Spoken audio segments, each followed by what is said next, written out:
سلامونه او نیکې هیلې احترامات مې ونه ګرانو قدرمنو اوریدونکو افغان میډیا چینل ته ښه راغلاست. د دې مهال تازه او مهم خبر د افغانستان اسلامي جمهوریت مشران د افغانانو په رایه ټاکل شوي دي. زموږ د حکومت د افغانانو د اردو او غوښتنو مطابق دی موږ استعفا نه ده کړې. افغانستان پر جمهوریت نړیواله کودتا او معامله وشوه. زه له پنجشیر څخه د جمهوریت مزل جاري ساتم. دا حرکت یوازې شروع کیږي. له پنجشیره د نورو د ټولو افغانانو حرکت دی.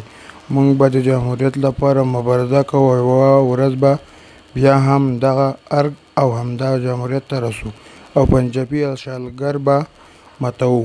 هیله ده چې ټول مهمفکره افغانان به په دغه پیغام کې راسره شریک کړئ او د نورو معلوماتو لپاره زموږ یوټیوب چینل هم درسره سبسکرایب کړئ.